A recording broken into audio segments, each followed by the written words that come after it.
But when she thought about her attitude towards herself, Isabella felt a little worried. If I really pleaded with Charlie for her, and if Charlie really forgave her, will she retaliate against her in the future? Seeing her entangled, Shu Liken knew that she was worried that she must find her in the future to settle accounts. So she cried and kowtowed to Isabella, and pleaded miserably, "Don't worry, I will be good to you in the future. You will be my daughter and you in the future. Our mothers and daughters will abandon the misfortunes and live the lives.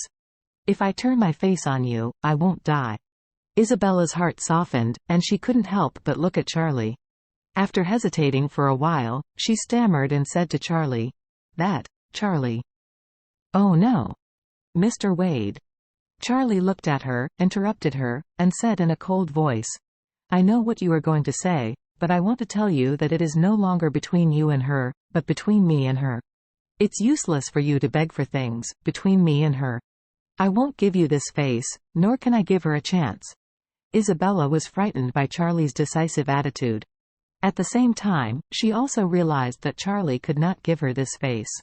So she could only look at Shu Liken with an apologetic expression, and said, "I'm sorry, Auntie, I can't do anything about this." Shu Liken didn't expect that the life-saving straw in her heart didn't work at all, so she turned to look at Carden and cried and said, "Carden, you have to save me. Carden, pulling you so hard was not easy." Carden was also very uncomfortable at this time. Shu Liken was his mother after all. He said that he didn't want his mother to divorce his father and was then driven out of Orus Hill. Moreover, he didn't want his father to marry a stepmother who was as old as his own after divorcing his mother.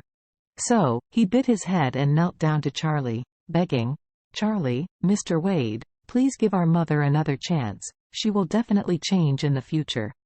Charlie said coldly, "I have already said that this matter is between me and your father, your mother, and this President Shui. These three people have no one to look at.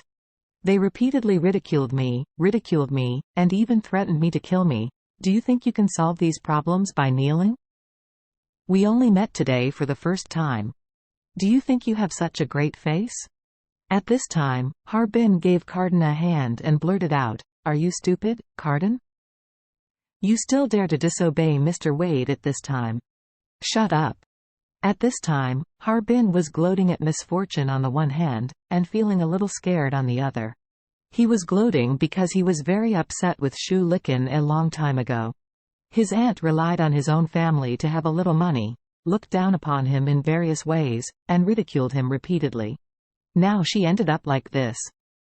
She really deserves it. He was afraid because he was afraid that Carden's family of three would continue to run into Mr. Wade if he was angry and guilty of the entire Sun family, and he would also be implicated. So Harbin just wanted to watch the fire from the other side, not wanting the fire to burn to his feet. At this time, in his eyes, his cousin Carden was playing with fire and setting himself on fire, and he might even burn the fire on him. Only then did Carden fully realize that in front of Charlie, his words had no weight. The reason why Charlie came to join him today was entirely because of the face of his wife Claire. And the reason why Claire brought him here was entirely because she and his fiancée Isabella were high school classmates. In this matter, Charlie didn't even give Isabella's face, so how could he give him face? Seeing that no one could help her at this moment, Shu Liken suddenly collapsed. In her heart at this time, she was so regretful that she couldn't wait to give herself hundreds of big mouths. Unexpectedly, in order to prevent Isabella from entering the gate of Sun's house, she would ridicule her, sarcasm, insult, ridicule, and even insult her.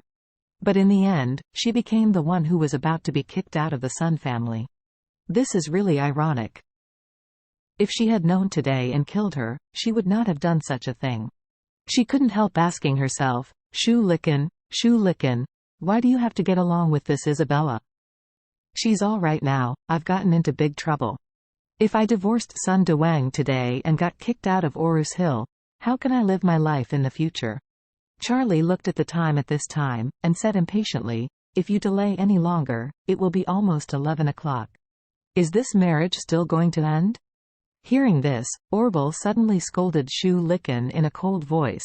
Hurry up and go to the Civil Affairs Bureau to go through the divorce procedures, and if you get the FC King Inc., You will be driven out of Orus Hill." After hearing this, Shu Likan trembled with fear, crying and said, "I will go, I will go, I will go." Only then was Mr. Orville satisfied. He turned to Shui Xinlong and said, "Come, call your daughter up and follow me."